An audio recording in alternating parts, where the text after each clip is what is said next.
Let me make it so much easier for you to have confidence in where to place your hatching lines. But have you watched lots and lots of how to do cross-hatching videos already?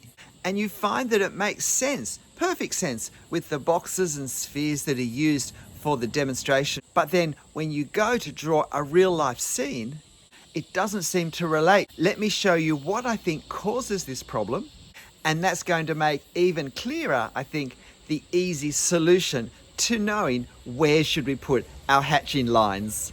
But to be clear, when we talk about hatching or cross-hatching, we're talking about placing lines very close together to create a tonal value of some sort. Let me show you what I would most frequently use in my drawings for a situation such as this. I would simply place the lines vertically. However, I've seen teachings where the lines would have been placed like this, at an angle. I've also seen lines that would be placed in this way. And the other way we're likely to see these lines being placed in demos is this way, which is the one example of cross-hatching. So what's the best way? What's the right way to do hatching? And the truth, of course, is that there is no right way. And that's a great deal of pressure lifted off us. We haven't got to work out what we should be doing. So let me show you some of the effects I've created with hatching and with cross-hatching in my drawings. I have found hatching far easier and far more fun and creative since I've stopped thinking of it as a separate technique that I have to use and instead think of it as another range of marks that I get to apply in certain ways to create the effect I'm trying to create. So the question is always, what effect am I trying to create from my reference, and what lines will best serve that? Let's have a look at some examples. We'll start with a relatively simple one. I mentioned how on walls my preference is to do vertical hatching lines. It's also a nice way if we want to get a softer edge to the shadow that's being cast. You can see I've also used it here to represent both the darker colour of this lower stonework, but also the relative shade differences as well. But I kept the hatching very light so that the marks to indicate the rough stonework had more emphasis. In this one also, I've used vertical lines lightly and somewhat more heavily down here where the shadow is stronger. And look at the effect that the hatching for this foliage has had. It creates a large separation visually between these two sections of vertical hatching and add a great sense of movement overall to the scene. But sometimes I choose not to do the lines vertically. Sometimes it's to contrast the vertical lines of the drawing that I do the hatching lines, say to represent shade, horizontally. And with these lines, if there are any noticeable perspective angles going off in this direction, I would try and align my hatching lines according to the perspective angles involved, as in this case. There wasn't too much hatching on this bright street scene, but there was the shadow of these palm trees. And I decided I wanted to keep it feeling very separate from the line work of the facades. So I opted for an angled series of hatch lines, something more like this. It's important to realize that the effect we create with the angle of our hatch lines can be quite significant. Look at the difference between these two drawings. Now, this was a very quick gestural sketch in just a few minutes of a section of Whitby Abbey. And so I very quickly put in the shade using vertical lines because that was going to be much quicker. But I drew this in another session, spending more time and wanting to add more detail. And I decided that putting my hatch lines horizontally was going to work. And then my rule, if I have a rule, is use my hatch line directions wherever possible to emphasize the underlying form, the underlying three-dimensionality of the surface that I'm hatching. So you can see that these sections here are hexagonal towers. And we can see there's a shift in these lines as the perspective angle increases, as it moves higher than eye level. So as well as indicating the shade, by doing my hatching in this direction to emphasize the form, we end up with a drawing that gives us far more information about what we're looking at a glance.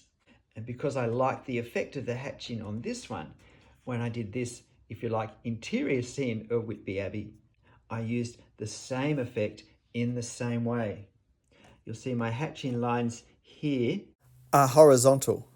but they go up steeper and steeper with the perspective angles or in the other direction. You'll notice that here on this step, I've done my hatch lines vertically to give a lovely visual contrast, just to make that stand out more, and the same here. And on the ground, I've done my hatch lines in a different direction, simply to create separation from the hatching I've used for the structure itself. We don't always get this right. If I were redrawing this scene, I think these hatching lines I've done vertically for the shadowed area of the Brandenburg Gate, I would actually do at an angle and or may even cross hatch as well. I feel like with the vertical lines of the columns and with the lack of other detail around, I feel like visually it's a little bit repetitious, it's a little bit the same. And I don't think the variety of marks around it undoes that effect.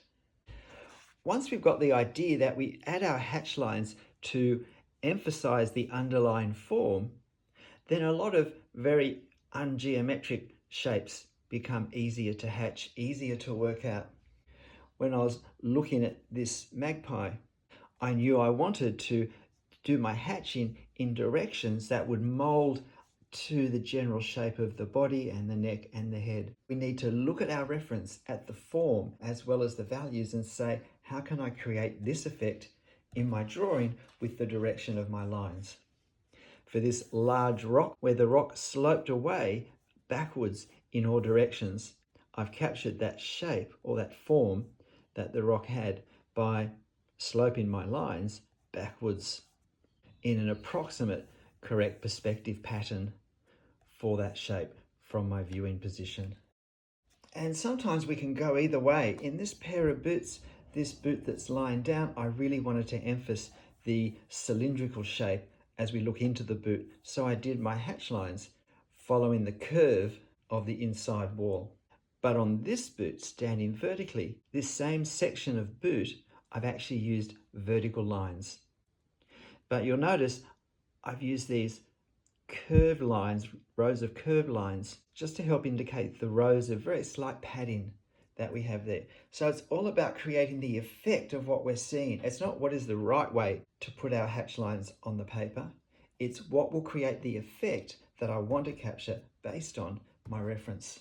So I went around the cylindrical side in this way, but in this one, I didn't go around the cylindrical side of this tree stump. I stuck with the vertical because I felt that made such a nice contrast with the horizontal cutoff of this old stump. It also let me position the shadows created by uneven weathering much more easily than if I'd had horizontal lines ringing around. So it's choosing what's going to work best for that spot. Exactly how we use it depends on the effect that we want to create. Waratahs are my state's floral emblem, and they're a large, very sculptural form, and even the leaves are very large and very hard edge, very distinct. And so I wanted to capture that, and I also wanted to capture the strong directional lines we get as well as the bend along this centre vein. And I thought hatching in this way to represent both the colour, because the leaves were a darker value than the pinky red flower, but also the sense of darks and lights created by the light source being obstructed by various leaves and the flower as it moves through. This pine cone is a great example of hatching.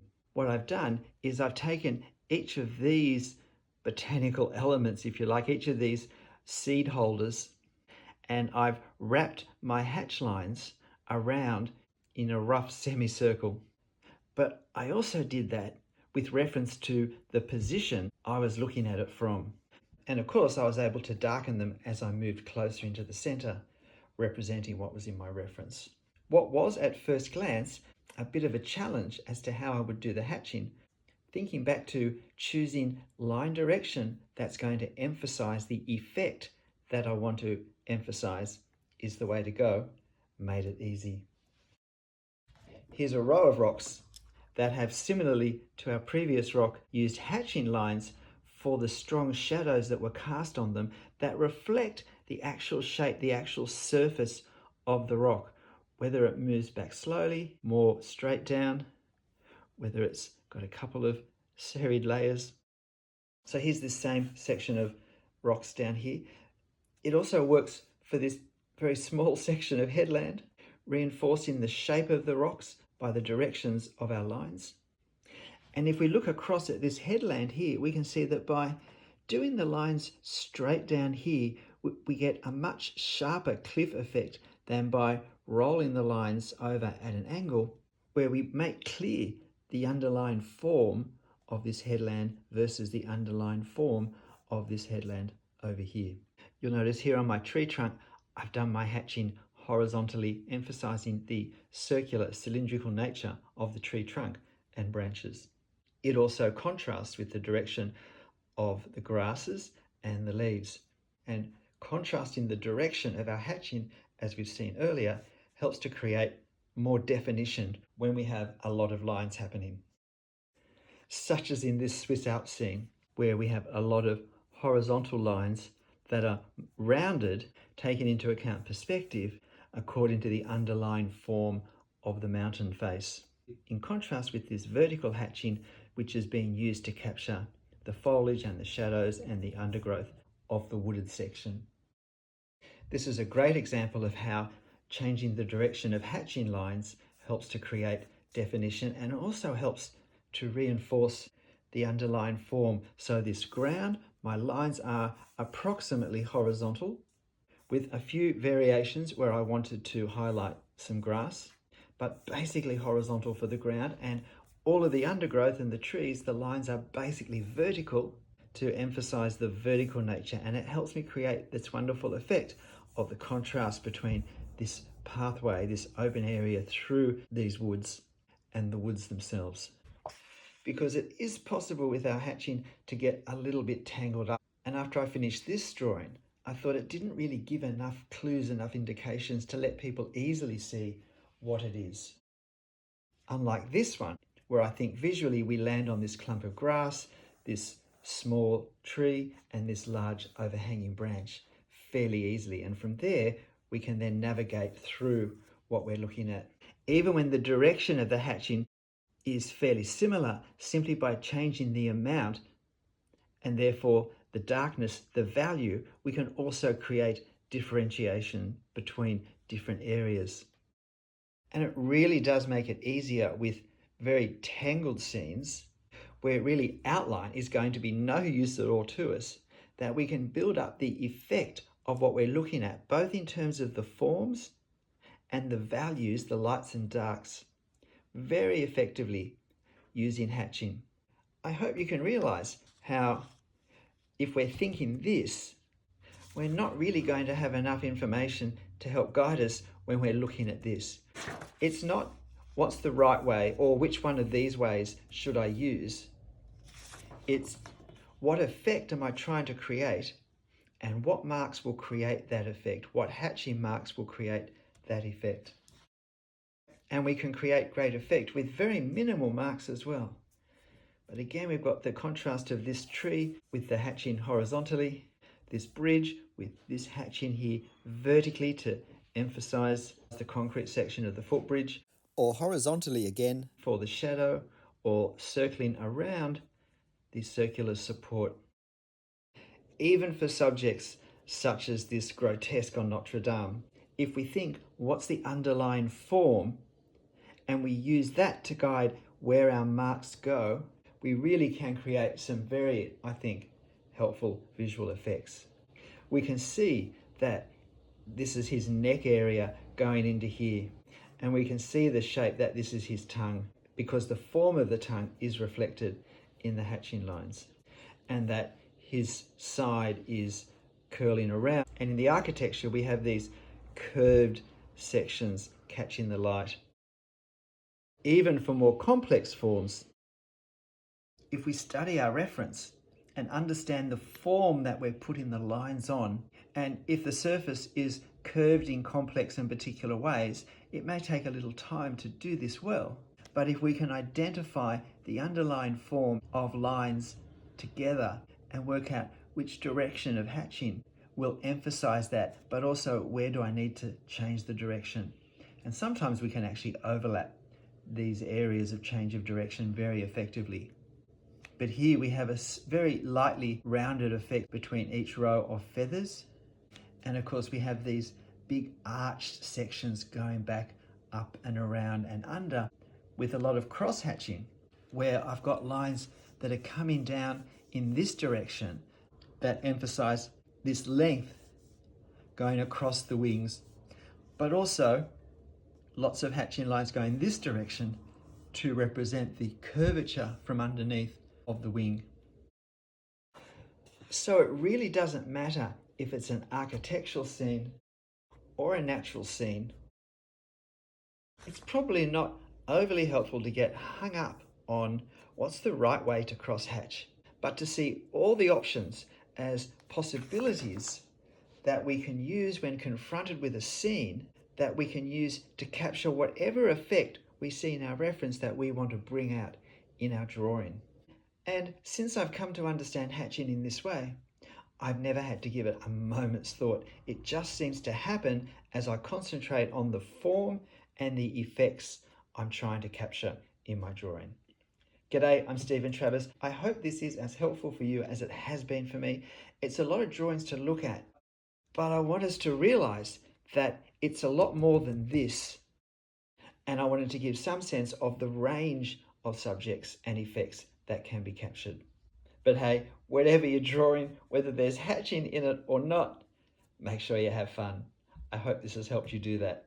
See you next time. Bye.